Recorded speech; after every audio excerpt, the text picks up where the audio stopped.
बिहार प्रदेश हिंदुस्तानी आवाम मोर्चा के अध्यक्ष पूर्व मंत्री डॉक्टर अनिल कुमार जी, भाई विधायक रोहित कुमार जी, नीलेश कुमार सिंह जी, मोहम्मद शकील हाशमी जी, गिरधारी सिंह जी, शिवम सिंह जी, शंकर मांझी जी, भुवनेश्वर मांझी जी, जो पूर्व प्रमुख रह चुके हैं खड़गपुर के। अभी आप इनकी बात सुन रहे थे। भाई नारायण मांझी, जो गया जिला के पूर्व अध्यक्ष और वर्तमान में पार्टी के प्रदेश के उपाध्यक्ष हैं।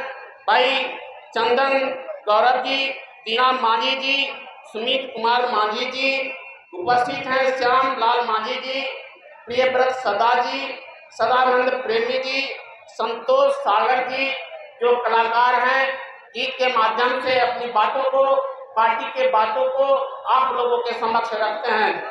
मोहम्मद मिसुल्लाह जी, दामोदर मांझी जी, जो जमुई जिला के पूर्व जिलाध्यक्ष रहे हैं। भाई राम स्नेही मांझी जी, जो अच्छे मगही बोलते हैं।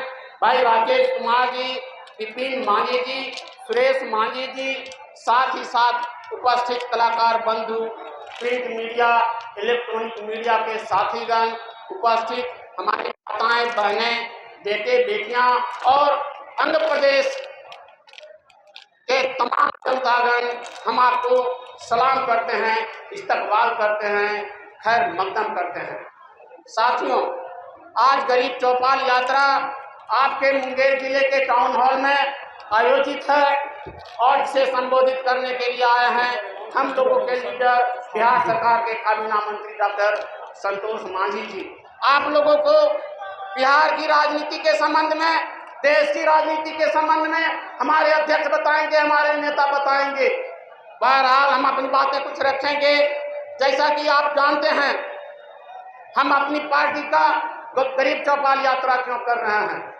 हमारे नेता जीतन राम मांझी जी, जो बिहार सरकार के पूर्व मुख्यमंत्री रहे हैं और वर्तमान में एमएसएमई केंद्रीय मंत्री के रूप में अपना कार्य चला रहे हैं।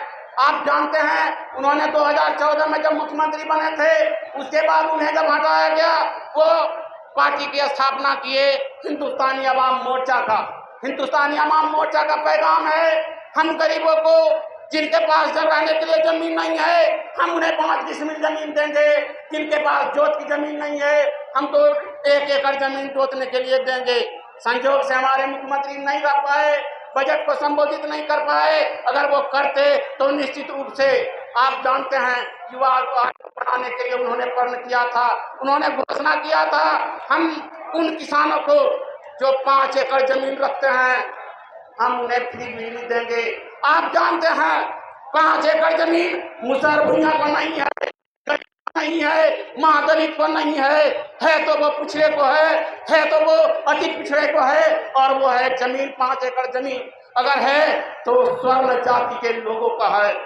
आप इस बात को भी जानते हैं कि सवर्णों को सबसे पहले आरक्षण देने की बात अगर किसी ने किया है तो वो जीतन राम मांझी थे, और उन्हीं की आवाज पर भारत सरकार ने सवर्णों को 10% आरक्षण देने का काम किया है।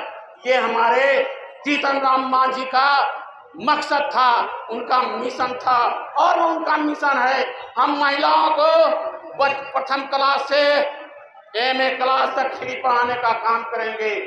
ये जीतन राम मांझी का मिशन था, उनकी पार्टी का फैसला था, और बिहार की सरकार ने उसे करने का काम किया है। हम धन्यवाद देते हैं, हम इस्तकबाल करते हैं, हम उन्हें सलाम करते हैं।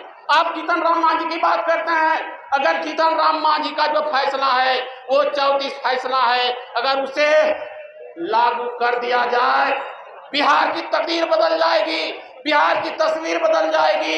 युवाओं को दूसरे प्रदेश में जाकर काम करने का मौका नहीं मिलेगा, अगर उसे काम करने का मौका मिलेगा तो बिहार प्रदेश में मिलेगा।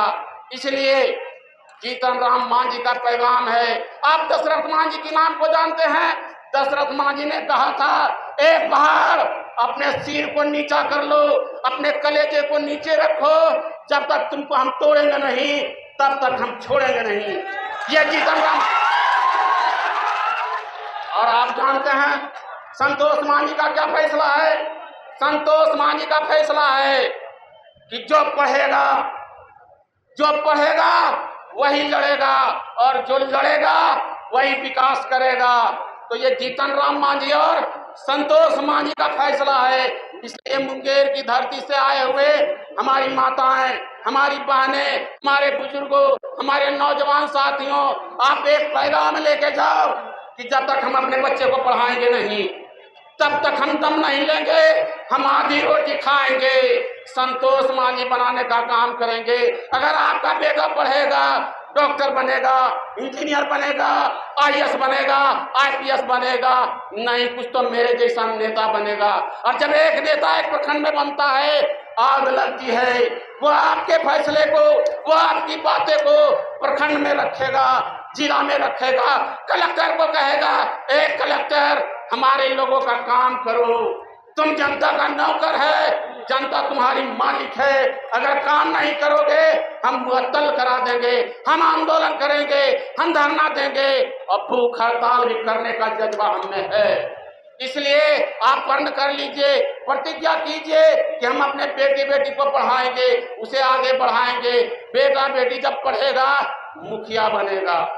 अभी आप देख रहे हैं ना, मुखिया के बगैर पंचायत में पत्ता हिलता है।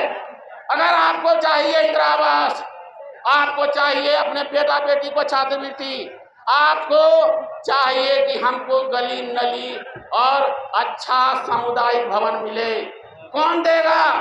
इसके लिए मुकर्रर किया गया है, विधायक तो मुकर्रर किए ही गए हैं। जमीन देने का काम, जमीन पर दस्तखत करने का काम सीओ करते हैं, लेकिन इशारा मुखिया ही करते हैं। इसलिए आप मुखिया बनिए, ये लिखा हुआ नहीं है। राजनीति किसी की बपौती नहीं है, शिक्षा किसी की बपौती नहीं है। शिक्षा अधिकार है, जो पढ़ेगा वही लड़ेगा, जो पढ़ेगा वही आगे बढ़ेगा। Education is right, education is power. शिक्षा अधिकार है। अगर मेरे माता पिता ने मुझे पढ़ाया है, आज आपके साथ आंख में आंख मिलाकर बात कर रहे हैं। अगर मेरा कोई काम नहीं करेगा, उसका आंख निकालकर उसके हाथ में रखने का काम करेंगे।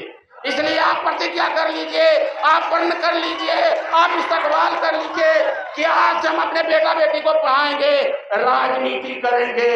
राजनीति ही तकदीर को बदलता है, राजनीति ही समाज को बदलता है। इसलिए युवा भाई बहनों, जो बुजुर्ग हैं वो चले गए। हमारे बाबा ने आवास योजना के लिए बीडीओ के यहाँ, मुखिया के यहाँ प्रणाम किया था। हमारे पिता ने वही किया था। हम नहीं करेंगे, हम लड़ कर लेंगे। याचना नहीं अब रन होगा, याचना नहीं अब रन होगा, संग्राम महाभीषण होगा। जब तक आप पढ़ेंगे नहीं, जब तक आप लड़ेंगे नहीं, जब तक आप राजनीति नहीं करेंगे, जब तक मुखिया नहीं बनेंगे, जब तक आप विधायक नहीं बनेंगे, जब तक आप सांसद नहीं बनेंगे, आपके अधिकार को हम कहते रहेंगे कि जमीन मेरा है। सरकार ने पर्चा दिया है, सरकार ने भूमि का पुरान योजना का जमीन दिया है। किसका कब्जा है? जिसके पास लाठी है उसी का कब्जा है। अगर आप पढ़ लीजिएगा, बीडीओ को कहिएगा, सीओ को कहिएगा, एसडीओ को कहिएगा, डीएम को कहिएगा और विधानसभा में भी कहिएगा कि ये मुख्यमंत्री साहब, हमको जो आपने जमीन दिया है, उसका पर्चा दिया है, उसका हमको दखल दहानी दिलाने का काम करो। इसलिए हमारे बगल में संचालक महोदय खड़े हैं, इशारा कर रहे हैं कि आपका समय चला गया। इसलिए अंतिम में हम यही कहेंगे, आप जितने भी आए हैं, संतोष मांझी का पैगाम है, जीतन राम मांझी का पैगाम है, हिंदुस्तानी अवाम मोर्चा का पैगाम है। ए गरीबों, ए मजदूरों, ए दलितों, ए अति पिछड़ों, उठो, अपने अधिकार के लिए पढ़ो, अपने अधिकार के लिए राजनीति करो और अधिकार के लिए मरना सीखो। बहुत बहुत धन्यवाद, धन्यवाद, इस्तकबाल, आदाब, सलाम, प्रणाम, नमस्ते, जय हिंद।